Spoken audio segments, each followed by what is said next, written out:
I want to start this review by saying that, for me, I found Resident Evil 7 to be a good game, but that's just about it, because when it comes to survival horror, I found it to be quite lackluster.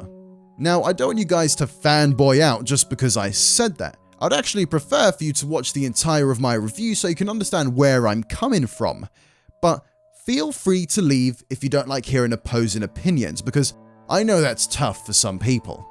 I just don't feel like Resident Evil 7 is what some people call in a masterclass in survival horror, or that it brought the genre of survival horror back to life, as some others are saying too. If you know much about me, then you know I love everything to do with Resident Evil. I have played through near enough every single Resident Evil game there is, minus Resident Evil Gaiden, for example. Saying that though, I've never found Resident Evil to be scary. At all. My friend Fungo put into perspective how I feel quite well, and I'm going to be paraphrasing here. He said something along the lines of this. He said that Resident Evil has never really been survival horror. It's always been more survival tension, and I couldn't agree more. Though when I asked him quite recently what he thought about Resident Evil 7, he said he enjoyed the game a lot, and he found it to be quite scary indeed. But with that out of the way, let's start this review, and just remember, if you disagree with the points I make in this video, then please tell me why in the comments down below, as I would love to hear what you have to say. But with that now said, let's begin. Resident Evil as a series has always involved change in one form or the other. It's had to so that the franchise can survive throughout the many harsh years, but it started as the survival horror game we all know as the first Resident Evil. But then, Resident Evil 4 came along and transitioned the IP into a more action-based experience, and that stayed with Resident Evil until Resident Evil 7, in which Capcom didn't really want their beloved franchise to go the certain way of a blue hedgehog, becoming this weird amalgamation of confusion and misdirection in regards to what type of game Resident Evil 7 should really be. But who is this game for exactly? Well, it's odd for sure.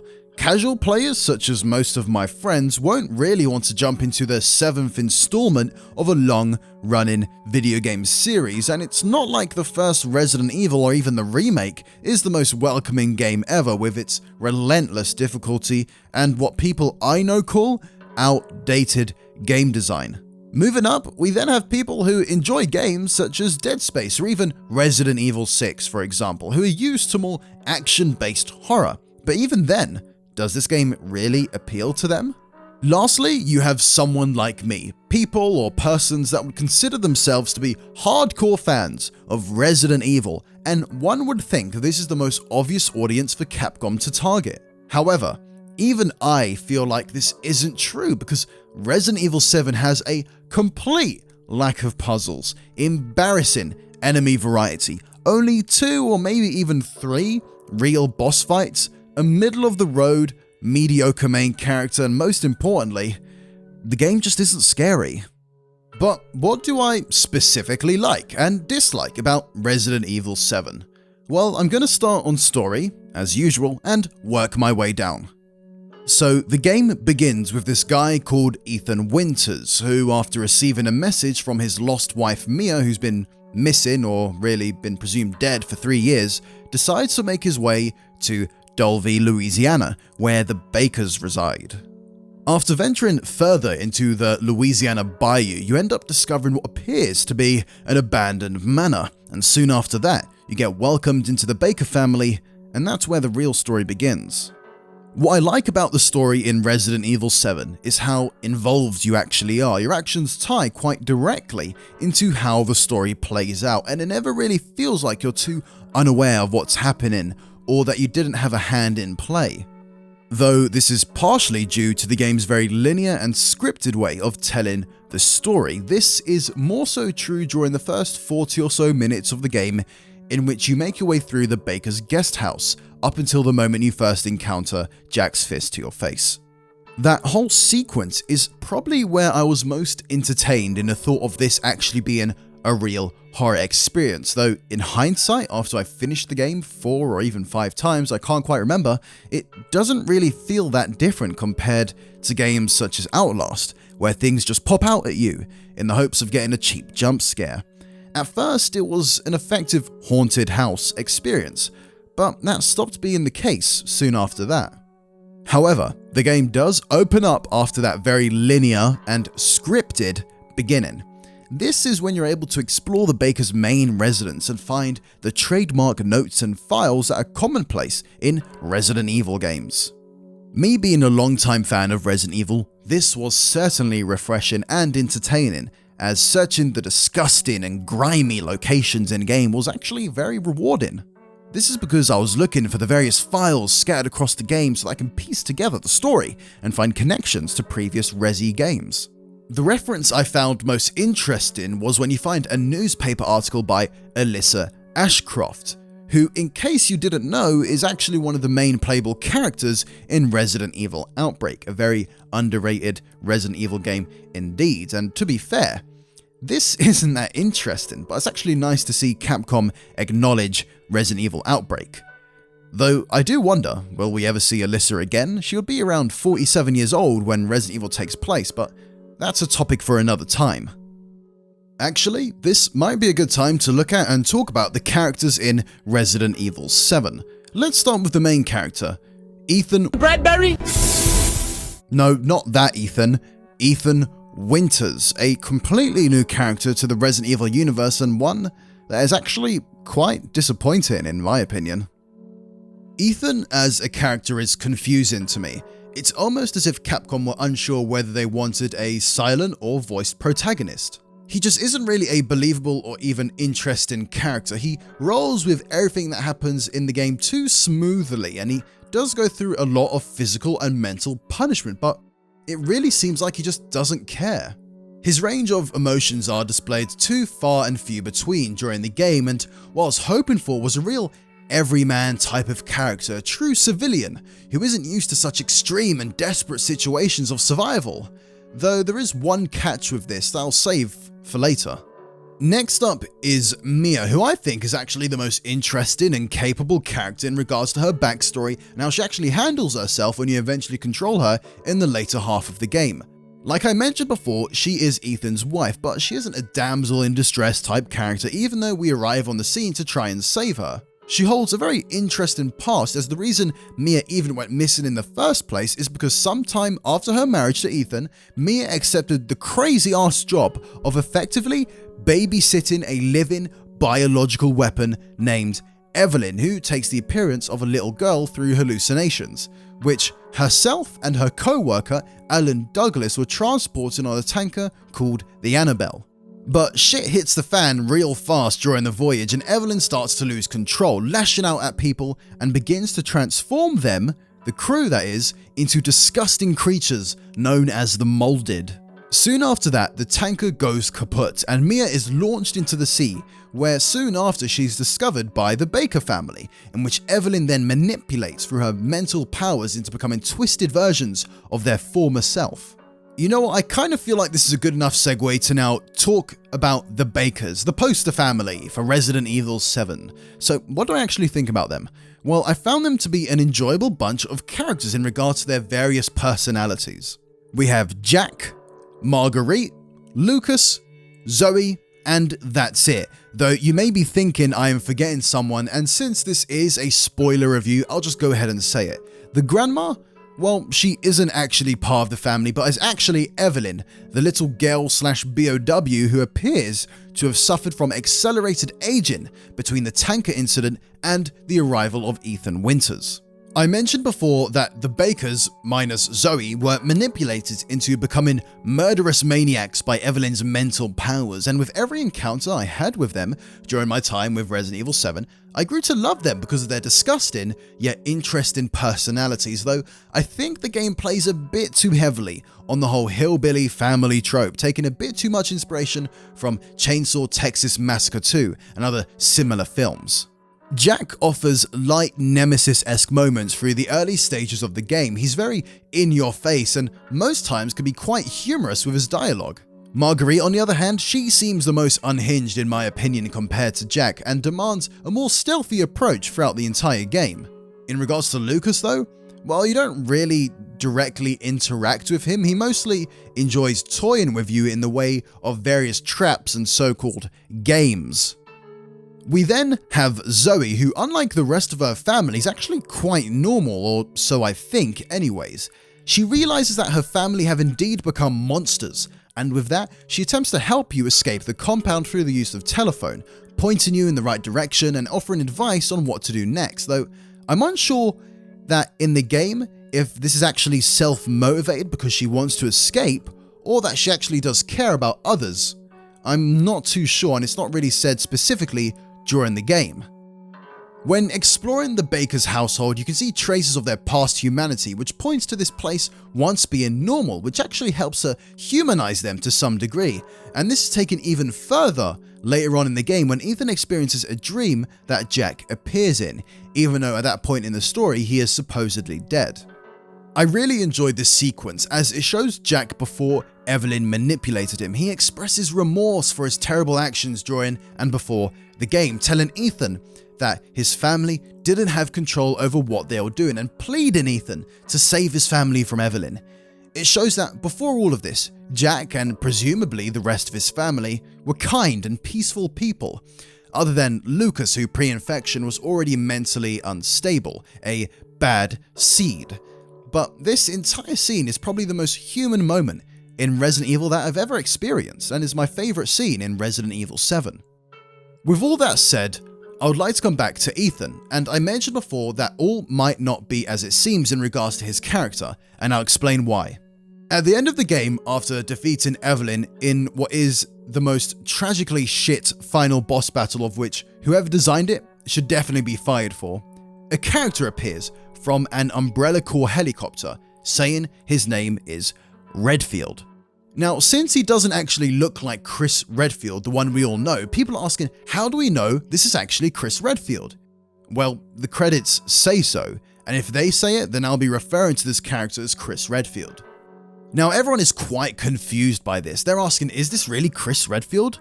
Well, it could be, but then again, why the redesign in character? And why is it that in the upcoming CGI film, which is set prior to Resident Evil 7, he looks like the previous design?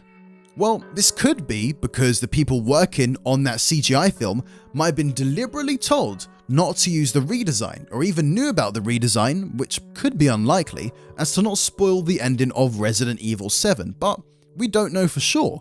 Or this might not actually be Chris Redfield at all, and it could just be a member of Umbrella Corps impersonating Chris Redfield to tarnish his name. Or it could even be Hunk. Or it could be 3A7, which is the code name for a high-ranking mercenary and member of Umbrella Corps. We just don't really know, but we'll find out soon enough, I think, in the upcoming DLC, Not a Hero, which even in the title could be a hint on who this really is. But what does this have to do with Ethan? Well, Ethan says something suspect when Chris Redfield arrives. He says this. Glad we found you. The fuck took you guys so long? Now, if you just got saved by a group of military-looking personnel, is that the first thing you would say? It's almost as if Ethan knew this group was on their way, or actually knows who this Chris Redfield character is. But if that isn't the case though, then Ethan might just be an asshole. But what about Evelyn? How does she fare as the title's main villain? Well, she's certainly an interesting character, as not only is she a biological weapon, much like Nemesis for example, but she's also an actual person, which I think is a nice twist on the dynamic of a villain for Resident Evil compared to the towering tyrants one would face in the previous games. But here's the problem. She was quite predictable, or rather it was easy to put two and two together in regards to the grandma just being the aged version of Evelyn. Now, it might be the fact that Evelyn makes her first appearance in Resident Evil 7 and dies in the same game, but I never felt threatened by her character or powers, probably because we just didn't get enough time with her. It's quite annoying because in certain moments of the game, you're able to witness Evelyn make use of her mental powers, killing people near enough instantly. I just have no idea why she just doesn't do the same to Ethan near the end of the game, as it's hinted at and obvious that Ethan is also infected by the same virus. Overall though, the story in Resident Evil 7 is interesting and admirable for sure, feeling more like a soft reboot rather than a sequel. For newcomers to the series, I feel like they won't get bogged down in the history and lore, of previous Resident Evil games. For hardcore fans, there's enough subtle references and files scattered throughout the game that make reference to past Resi titles. This is even more true with the pictures and other bits of junk one can find around the Baker's residence that adds to the story being told. But let's move on to gameplay, the one section of this new Resident Evil that has seen another big change. Now, the term going back to their roots or similar variations of have been thrown around a lot in regards to Resident Evil 7, and sure, I can see why people would say that, but let's address the biggest change right now, and it's the fact that the game is in first person. Capcom have obviously decided to go down the route of once again modernizing their game by changing the perspective from locked camera angles to over the shoulder, and now first person. But why did they do this? Well, perhaps they saw the success of other modern horror games such as Outlast, for example, or that Capcom was so heavily interested in the use of VR that they would sculpt their entire game around the experience. For whatever the reason, is this effective and does it add to the gameplay? Well, yes and no. The simple fact is that horror fans are now used to these types of experiences in regards to horror in video games, and overall, people aren't scared anymore. Or rather, that's how I feel. I mentioned it before, but Resident Evil 7 isn't scary, and that includes all previous titles as well. One thing that first person does help with is the use of jump scares. I can imagine that having things in the dark pop out at you while in first person can be effective for some, as you really are more connected and focused in on the overall experience, but for me, the scares just fell flat. I find third-person horror to be more effective. Games such as Silent Hill 1 through 3 are actually scary to me, and it's not like I'm the long-time fan of that franchise because I only finished Silent Hill 1 and 2 for the first time a few months ago, and I'm still playing through the third game. But I can admit, I'm not hating on the new perspective, I very much enjoy it, and this is the first Resident Evil game that I have felt most connected to in regards to gameplay and control of the character, due to first person. But changing the game's perspective also alters other factors of the game, such as combat. It now feels much easier to dispatch enemies compared to previous games. I often found myself landing multiple headshots on enemies and breezing through most hostile encounters. Though Resident Evil 7 still holds the basic combat formula of if you don't kill an enemy, they'll remain where you left them till you come back. However, what's annoying is that most enemy encounters can be manipulated by simply stepping out of the area you just entered, causing enemies to melt into the ground and disappear till you re-enter the area, effectively resetting the encounter. But if you're fast enough, you can do this quickly and just get around them without wasting any ammo or healing items. What's even worse is that this also applies to certain encounters with the Bakers, such as Jack, seen in this footage here when he can only muster up an annoyed growl at the fact that he can't even enter a save room, though he knows you're in there. Surely there would have been a better way of dealing with this, such as disabling weapons when in a save room, or if you engage Jack or another enemy, while in the save room they can break through that invisible barrier and come after you. People also like to make mention of how crucial the puzzles are in Resident Evil 7, which is a complete and utter joke.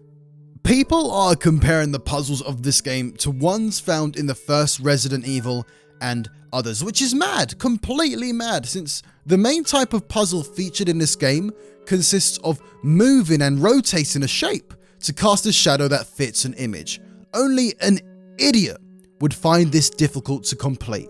Where's the challenge? There is none. Another puzzle sees you flip some paintings around to get them in the correct position. If you find that challenging, then you probably think this is a challenging puzzle too. At this point, it just feels insulting to Resident Evil fans. There is one puzzle that people like to highlight as being the best puzzle in the entire game, though I would argue that this is probably because it's the only puzzle in the entire game, and even with that, still not entirely difficult and actually quite straightforward as well. I'm of course talking about the Happy Birthday puzzle, which only gets a pass because it really is the only puzzle in the entire game, and something that should be noted, none of the puzzles are harder in Madhouse difficulty. What a missed opportunity that is. On the topic of Madhouse difficulty, I did play through it. In fact, I even streamed it.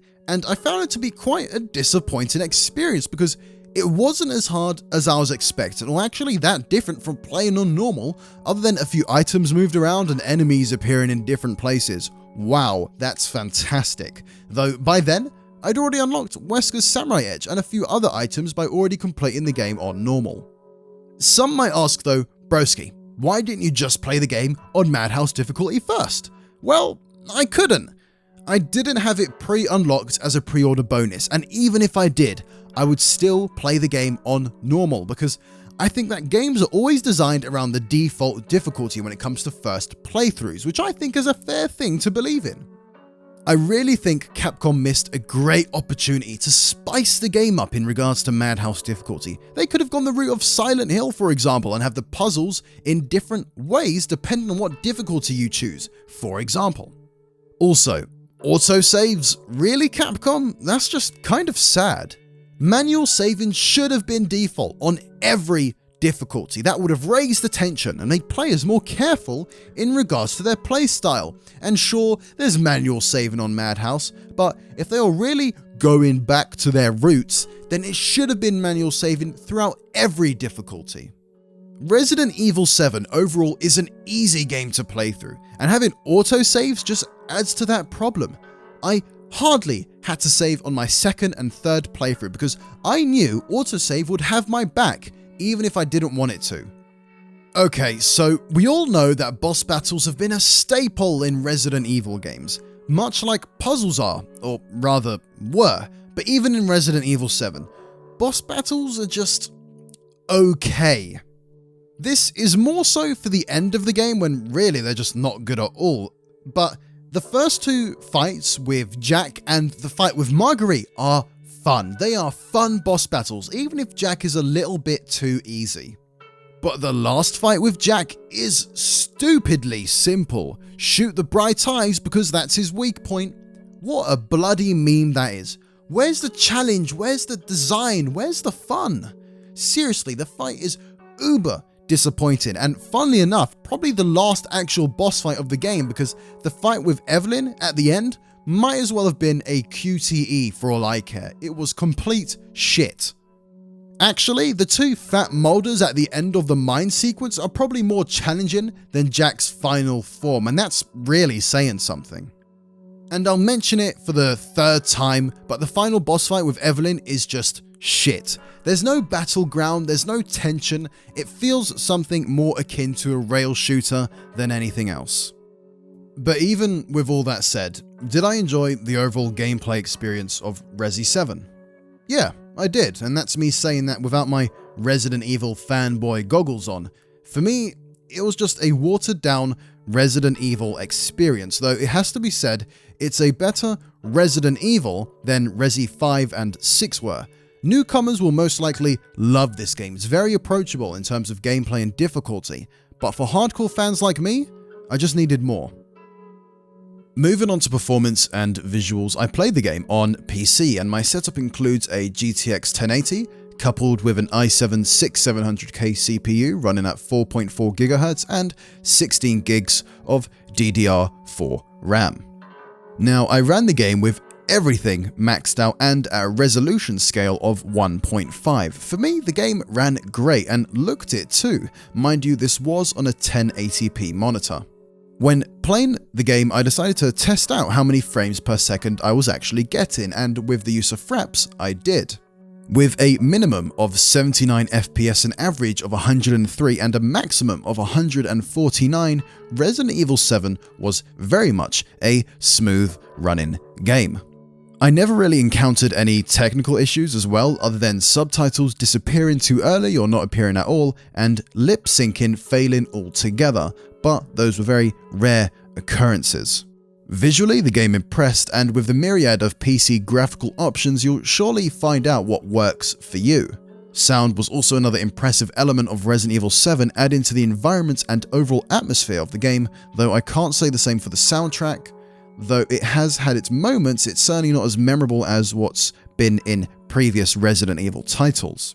To wrap this review up, I'd have to say that Resident Evil 7 is certainly a fresh feeling game for the series, and I'm quite glad that Resident Evil has moved away from what 5 and 6 were, but I really do wish it was more in line of classic Resi titles in regards to difficulty. The game was far too easy for me and not scary at all, which is totally a shame, and like I mentioned before, the lack of puzzles, enemy variety, and the boring boss battles just didn't help. Hopefully, the Resident Evil 2 remake will be a return to form.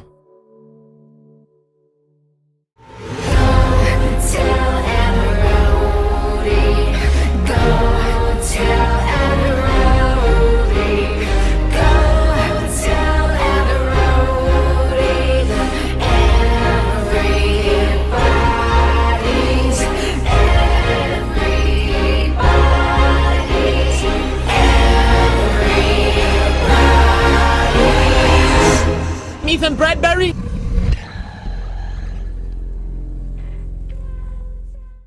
Hey there, if you enjoyed this video then make sure to like and subscribe for more. Don't forget to check the description where you can also follow me on Twitter and Twitch, or even power the creation of my videos through Patreon or PayPal. The choice is yours. Thanks for watching and catch you guys next time.